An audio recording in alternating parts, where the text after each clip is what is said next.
रानी चिड़िया भी अपने पेड़ दोस्तों की वजह से बहुत परेशान थी। मौसम तो बहुत खराब हो चुका है, अब पता नहीं क्या होने वाला है। मेरा दिल तो बहुत घबरा रहा है। एक बहुत ही खूबसूरत सा जंगल था जिसमें 2 आम के पेड़ थे। वो आम के पेड़ जंगल के पक्षियों के बहुत अच्छे दोस्त थे। वो उन्हें पानी देते, उनका ख्याल रखते और उन पेड़ों के साथ मिलकर मीठे मीठे गीत गाते। और वो पेड़ भी उन पक्षियों को अपने मीठे मीठे आम खिलाते और वो उनके साथ बहुत खुश थे। ऐसे ही बहुत से दिन गुजरते गए और एक दिन जब वो सारे पक्षी उन पेड़ों से आम खाने आते हैं तो वो उन पेड़ों को थोड़ा सा परेशान देखते हैं। प्यारे दोस्तों, मैं आपसे कुछ जरूरी बात करना चाहता हूँ। हमारे जंगल में बहुत ही तेज बारिश और तूफान आने वाला है, क्योंकि हम पेड़ हैं और मौसम के बारे में हमें पहले ही पता चल जाता है। प्यारे पेड़, तो इसमें चिंता करने वाली क्या बात है? चिड़िया, तुम्हें तो पता है हम बहुत पुराने पेड़ हैं और अब हमारी शाखें भी बहुत कमज़ोर हो चुकी हैं और मुझे डर है कि ये बारिश और तूफान अगर तेज आया तो हम सह नहीं पाएंगे और टूट जाएंगे। आम के पेड़ की बात सुनकर उसकी पत्नी भी कहती है, चिड़िया, पेड़ जी बिल्कुल ठीक कह रहे हैं। हम दोनों ने आपको इसीलिए बुलाया है कि आप सब हमारे ऊपर लगे हुए आम तोड़ कर ले जाएं, ताकि आपको भोजन की कमी ना हो। प्यारे पेड़, आप दोनों ये बातें बिल्कुल ना करें, हम सब आपके साथ हैं, आप दोनों को कुछ नहीं होगा। अगर फिर भी आप कहते हैं तो हम आपके पेड़ से आम तोड़ कर ले जाते हैं। उन पेड़ों के कहने पर वो सब पक्षी आम तोड़कर जमा करने लगते हैं। कुछ ही देर बाद वो सब उन पेड़ों पर से सारे आम तोड़ लेते हैं और वो सारे आम अपने घर ले जाते हैं। मगर वो ही हुआ जिस बात का डर था। रात होते ही आसमान को काले बादलों ने घेर लिया।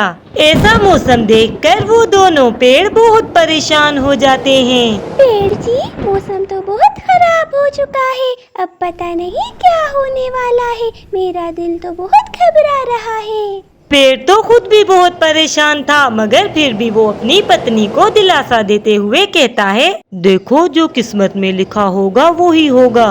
तुम परेशान मत हो, मैं कभी भी तुम्हें अकेला नहीं छोड़ूंगा, हमेशा तुम्हारे साथ ही रहूंगा। मगर अचानक ही तेज बारिश भी शुरू हो जाती है। इतनी तेज बारिश देखकर उन पेड़ों के दोस्त पक्षी बहुत परेशान हो जाते हैं।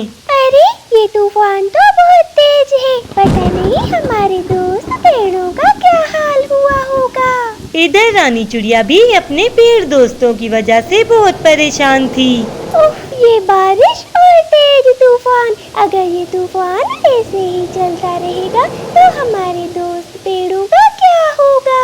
बाहर बारिश भी बहुत तेज है, मगर मुझे जाकर अपने पेड़ दोस्तों की खबर लेनी चाहिए। इतनी तेज बारिश में भी चिड़िया अपने पेड़ दोस्तों की तरफ निकल पड़ती है।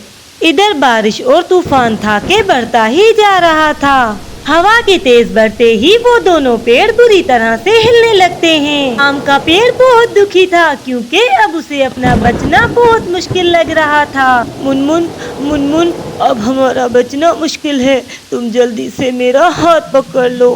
पेड़ जी, हम दोनों बचपन से लेके एक साथ बड़े हैं। अगर हम एक साथ ही जिए हैं तो एक साथ ही मरेंगे। इतना कहकर वो दोनों एक दूसरे का हाथ पकड़ लेते हैं। मगर आज किस्मत को भी उन पर दया नहीं आ रही थी और अचानक ही वो दोनों पेड़ जड़ से उखड़कर गिर जाते हैं और वो दोनों मर जाते हैं। पक्षी दोस्तों ने आने में बहुत देर कर दी थी, वो पेड़ तो अब मर चुके थे। दोनों पेड़ों को देखकर वो सारे दोस्त बहुत दुखी हो जाते हैं। पेड़ और मुनमुन उठे, आप दोनों को क्या हो गया?